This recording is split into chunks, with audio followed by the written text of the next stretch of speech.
मागील भागात आपण पाहिलं, सुरेश आणि सुमनची मोहिनी नावाची मुलगी असते. सुमन आणि सुरेशला समाजसेवेची खूप आवड असल्यामुळे ते अनाथाश्रमातील 10 मुलांना दत्तक घेतात. त्यातीलच एक मुलगा असतो शरद. शरद आणि मोहिनीची मैत्री एवढी छान जमते की त्यांचं वय झाल्यावर सुरेश आणि सुमन त्यांचं लग्न करायचं ठरवतात. त्या दोघांना त्यांचा निर्णयही विचारतात. आता पुढे मोहिनी आणि शरद ठरवतात की आईबाबांना त्यांचा निर्णय कळवायचा. ते दोघेही घरी येतात आणि आईबाबांना लग्नासाठी होकार आहे असं कळवतात. मग काय, आईबाबांना खूप आनंद होतो. मग ते लगेच पंडितांना बोलावून दोघांचीही पत्रिका बघून घेतात. पंडितही त्यांच्या पत्रिका पाहून खुश होतात आणि लग्नाचा छान मुहूर्त सांगतात. मग लग्नाची तयारी सुरू होते. हळूहळू लग्नाचा दिवसही येतो. खरं तर शरद आणि मोहिनीला खूपच दडपण आलेलं असतं. त्यांनी लग्नासाठी आपली मनाची तयारी तर केलेली होती, पण तरीही लग्नाची जबाबदारी पार पाडता येईल का ह्याचा दोघेही विचार करत होते. कारण लग्न करणं ही काही साधी गोष्ट नाही. नुसतंच लग्न झालं म्हणजे संपलं असं नाही. लग्नानंतर नव्या आयुष्याची सुरुवात पती-पत्नी म्हणून किंवा नवरा-बायको म्हणून आपण कुठेच कमी पडू नये असं दोघांनाही वाटत होतं. सनईचे आवाज घुमू लागतात. मंडप सजलेला होता. वधू आणि वर यांच्यासमोर अंतरपाट धरलेला होता. अंतरपाट थोडंसं खाली होतं आणि शरद आणि मोहिनीची नजरानजर होती. दोघांनाही घाम फुटलेला होता. दोघेही एकमेकांना इशाऱ्यानेच घाम आलाय असं दाखवतात आणि एकदम हसतात. आज पहिल्यांदाच शरद मोहिनीला एकटक पाहत होता आणि मोहिनीही शरदला पाहून मनातून खुश होत होती. शरदला मोहिनी अगदी अप्सरेसारखी भासत होती आणि मोहिनीला वाटतं की तिचं लग्न एका राजकुमाराशी होते की काय. दोघांनाही एकमेकांचा गर्व वाटू लागतो.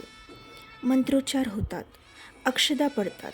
शुभमंगल सावधान कानावर पडल्यावर पुन्हा दोघेही एकमेकांना पाहतात.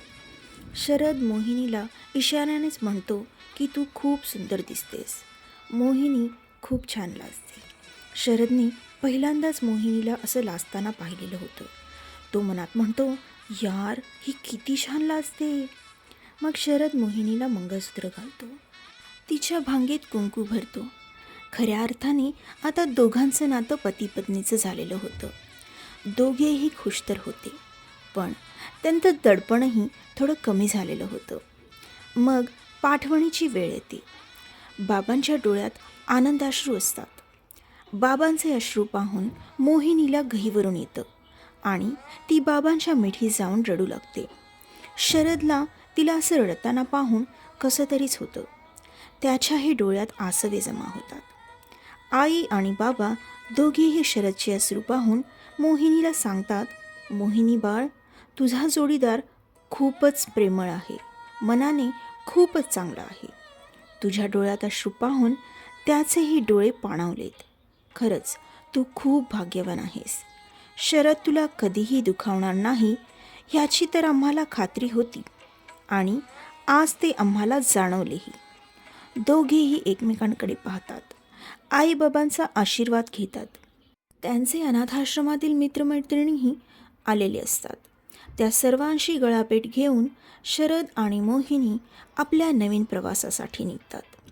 शरद अनाथ असल्यामुळे शरदच्या घरी काम करणाऱ्या मावशी असतात आणि त्यांच्यासोबत काही आजूबाजूच्या बायकाही असतात. त्याच मिळून सर्व तयारी करून ठेवतात.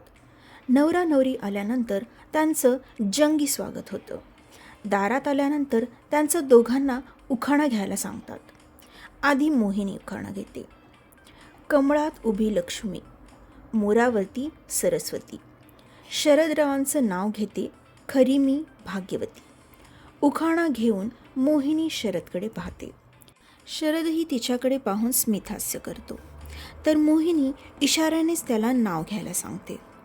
त्याला खरं तर उखाणा कसा आणि कोणता घ्यायचा ह्याबद्दल आधीच सांगितलेलं होतं. म्हणून शरद पुन्हा तो उखाणा आठवू लागतो. तो एवढा वेळ घेतोय हे पाहून मोहिनी एकदमच बोलते, एवढा वेळ नाही घ्यायचा हां. चल, मी 10पर्यंत आकडे म्हणणार, तोपर्यंत जर तू उखाणा नाही घेतलास ना तर मी सरळ आत निघून जाणार. तिचं हे बोलणं ऐकून त्या मावशी आणि त्यांच्यासोबत उभ्या असलेल्या बायका हसू लागतात. त्यांचं हसणं ऐकून मोहिनी भानावर येते. तिला एकदम आठवतं की शरद आता आपला नुसताच मित्र नसून नवरा झालेला आहे आणि आता आपण त्याच्याच घरात आहोत. हे आठवताच ती एकदम लाजते. तिचं ते लाजणं बघून शरदला लगेच तो उखाणा आठवतो. तो म्हणतो, सोन्याच्या कपावर चांदीची बशी, मोहिनी समोर फिक्या पडतील रंभा आणि उर्वशी.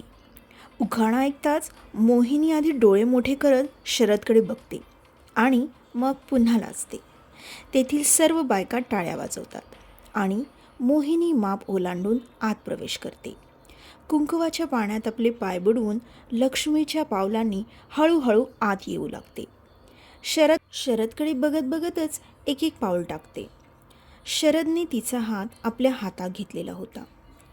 पण तेवढ्यात अचानक मोहिनीला भोवळ येते आणि ती खाली पडणार तोच शरद तिला सावरतो. तिची नजर शरदवर पडते. तिचे अर्धवट उघडे डोळे आता पूर्ण बंद होतात. तिची अवस्था पाहून शरदला तर घामच फुटतो. तो तिला उचलून त्यांच्या बेडरूमकडे घेऊन जातो.